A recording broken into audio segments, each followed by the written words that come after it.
Hi everyone, welcome back to my YouTube channel and today we are going to talk about odontogenic keratocyst. So let's start our topic with introduction. Odontogenic keratocyst is a distinctive developmental cyst of odontogenic origin. It is characterized by aggressive behavior that is a high recurrence rate and a tendency to grow extensively within the jaw bones. Odontogenic characteristics are considered clinically significant because they can mimic tumors in their growth pattern and are often associated with impacted teeth. They were once classified as cysts but later classified as keratocystic odontogenic tumor due to their neoplastic nature, though the terminology has reverted back to odontogenic keratocysts in recent years. Causes and pathogenesis. It is derived from the remnants of dental lamina. It is because of genetic factors, that is mutation in PTCH1 gene that is part of hedgehog signaling pathway are implicated.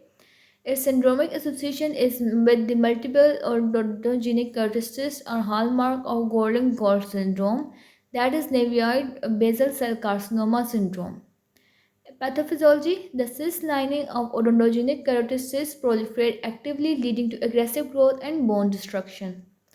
Clinical features of odontogenic keratocyst. It is most common in the mandible, especially in the posterior body and ramus region. It may be asymptomatic and discovered incidentally on the radiographs. Symptoms of odontogenic keratocyst include swelling of the jaw, pain or discomfort, tooth displacement or mobility, and pathological fractures in severe cases. Radiographic features of odontogenic keratocyst. And it is well-defined radiolucent lesion with smooth or scalloped margin. The lesion may be unilocular or multilocular. It is often associated with impacted teeth, especially mandibular third molars, and it has tendency to grow along the length of the bone without significant expansion. Histopathology of odontogenic keratocyst. It has thin uniform lining of parakeratinized stratified squamous epithelium. It has basal cell layer that show palisading nuclei and corrugated parakeratin surface is there. There are satellite cells and dotted cysts in the walls that contribute to recurrence. Complications of odontogenic keratocyst. There is high recurrence rate after treatment. There is extensive bone destruction associated with odontogenic keratocyst. There, in addition with Gordon-Gold syndrome, that is multiple cysts, basal cell carcinoma, and skeletal anomalies are there.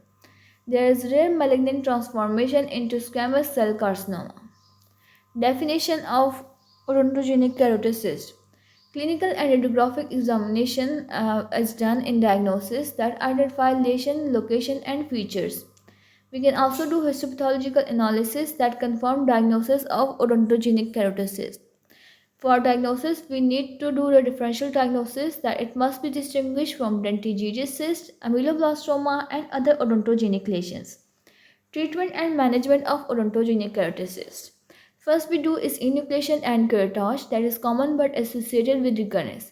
Second we can do is marsupialization or decompression that reduces cyst size before definitive surgery. Third we can do is resection that is reserved for very large or recurrent lesion. Fourth we can do is adjunctive therapies that is use of Cornboy solution or cryotherapy to reduce recurrence of the odontogenic keratocyst.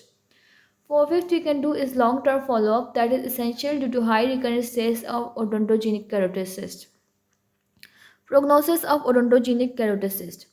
It has high recurrence rate up to 30% or more. Prognosis improve with aggressive treatment and careful monitoring. Syndromic cases require multidisciplinary management. Conclusion of this lecture video.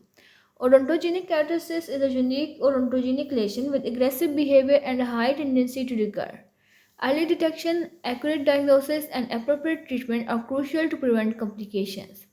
Long-term follow-up is essential, especially in syndromic cases, to ensure effective management and improve outcomes. And this was all about odontogenic keratocyst. Hopefully you liked the video. If you do, don't forget to like, share, subscribe, and comment. Thank you for watching.